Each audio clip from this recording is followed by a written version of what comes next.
Hello and welcome to another series in which we are trying to comprehensively cover the environmental science from the civil services examination point of view. In this video, we have the topic nitrogen cycle. Now, in this video, we have the pie chart in front of us. It says the nitrogen in the atmosphere is 78%, and this means that nitrogen is most abundant gas on the planet Earth, yet it is most limiting. Now, why is so? It is so because it cannot directly be used by the living beings and it needs to be fixed. And what is the meaning of this fixation? Let us see in this video. Okay.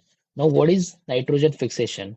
Now, when the raw nitrogen is converted into the ammonia, nitrites, and nitrates, which is NH3, NO2, NO3, and these when can be taken up by the living beings. So the conversion of raw nitrogen into ammonia nitrates and nitrates is said to be nitrogen fixation. And why is it exactly important? Because that can be taken up by the living beings. Okay. Now, how exactly can the fixation takes place? Now there are two ways through which the fixation can take place. The first one is naturally, and second option is obviously artificially. Now, what are the natural ways? The geological phenomena such as thunder, it impacts and it causes the nitrogen fixation. And the other way is microorganisms. We'll see that in the greater depth in this video. And the other option, which is artificial, is the fertilizer industry. It artificially fixes the nitrogen so as to produce their output in form of fertilizers. Okay. Now, what are the different nitrogen fixing microorganisms? There are three types of microorganisms which are nitrogen fixing. The first one is freely living bacteria. Another one is the which has the symbiotic association with the plants, and the third type is aquatic. Okay, moving on. Now, what are the freely living microorganisms? There are two types. The division is between aerobic and anaerobic. Now, what is aerobic? Aerobic is which is there in the presence of O2, and anaerobic is there which is in absence of O2. Now, what are the anaerobic bacteria? That is Acinetobacter and Benzymicea. And what are the anaerobic bacteria? That is Clostridium and Rhodospirillum. Okay, so you will have to remember these names, and these can be important from the examination point of view. Okay. Now, what are the symbiotic microorganisms? Now, the relation between the two different entities is said to be symbiosis, and there are different types of symbiotic relationships. We will see that in the different video, but in this there are symbiotic uh, microorganisms which are in association with the leguminous plants are said to be symbiotic microorganisms.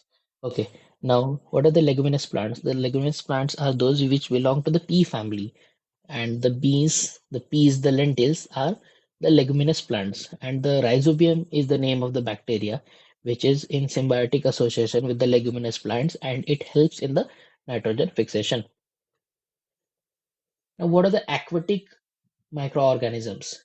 These are those which are found in the ocean along with the blue-green algae, and the names are nostoc, anovena, and spirulina. These are the aquatic microorganisms which are found in ocean along with the blue-green algae and which help in the nitrogen fixation. Moving on, the nitrites NO2 when they are converted into nitrates, that those can be converted from nitrites to nitrates by the nitrobacter, and then nitrates which are absorbed by the plants and then converted into the amino acids, and that is how its conversion takes place, and the amino acids which are famously building blocks of proteins and which eventually reach the humans or the animals. Correct. Now, the we saw what converts nitrogen and what fixes the nitrogen and it and how it reaches the animals. Now we'll see how the nitrogen reaches back to the atmosphere.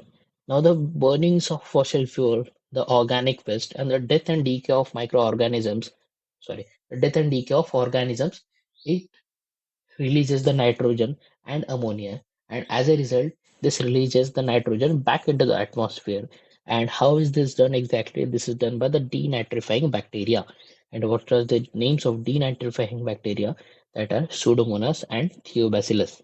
Okay, so these are the denitrifying bacteria, and this helps in releasing the nitrogen back into the atmosphere.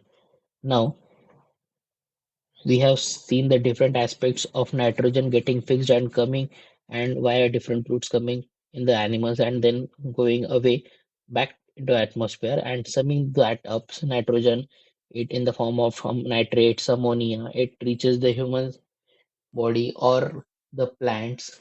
Okay, and that eventually converts into the proteins and that reaches the animals, and then via the excreta or the death and decay of animals or the burning of fossil fuel, it reaches the soils and there is denitrifying bacteria, which eventually converts them back to the nitrogen. And okay, so we have seen the different aspects of nitrogen cycle, and we will see we have I have got you a previous year question.